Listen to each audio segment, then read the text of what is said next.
একটু বিষ্ণুপুর মহকুমার দিকে নজর রাখবো, তার কারণ সেখানকার বিভিন্ন বাজারে আলুর দাম একেবারে চড়া, আর তাতে সমস্যায় পড়েছেন ক্রেতারা।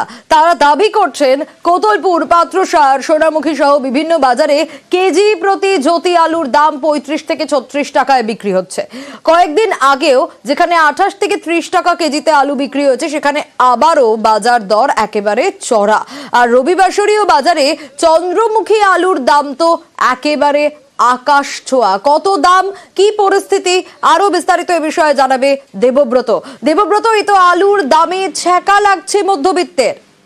একেবারে দেখো, মধ্যবিত্তের হেসেলে টান পড়ছে, কারণ আলুর দামের ছ্যাঁকা। গত কয়েকদিন আগেই যেখানে আলু বিক্রি হয়েছে 28 থেকে 30 টাকা, সেখানে আজ আলুর বাজার 35 থেকে 36 টাকা প্রতি কেজি। সেখানে দাঁড়িয়ে চন্দ্রমুখী আলু 40 টাকা, কোথাও আবার 45 টাকা। অর্থাৎ যেমন সাধারণ মানুষ যেমনটা জানাচ্ছে যে আলু ছাড়া নিত্যদিনের যে রান্নার কাজ তাও একেবারেই অসম্পূর্ণ, কারণ আলু লাগবেই।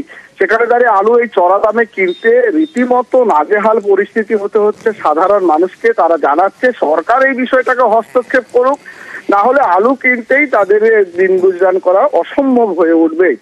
এই পরিস্থিতিতে বিষ্ণুপুর মহকুমা যেমন কোতলপুর, সোনামুখী, পাত্রসায়ের একদমই একদিকে ক্রেতারা যেরকম কি বলছেন দেখবো, বিক্রেতারা কি বলছেন সেটাও দেখবো, এবং কৃষকরা তারা কি বলছেন দেখুন। আগে 30 টাকা ছিল, এই আলুর দাম বেড়ে যাওয়ার সমস্যা হচ্ছে আপনাদের? হচ্ছে, আলু তো লাগবে রান্না করতে, সবজি। কি চাইছেন, আলুর দামটা একটু কমো? একটু কমলে সবাই পাবলিকে খেতে পারে, গরিব মানুষটা। 36 টাকা বিক্রি অবশ্যই করতেই হবে, নাহলে পরে আমাদের লস হবে, বিশাল লস হবে।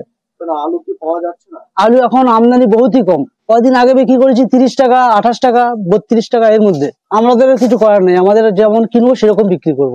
আলুর দামটা শুধু একটু বেশি বেড়েছে। আলু ছাড়া কোনো সবজি হয় না এবং রান্না হয় না, আলুটাই মাস্ট। আলুটা যদি এখন এরকম ভাবে দামটা বেড়ে যায় তাহলে আমরা কি করে কিনবো?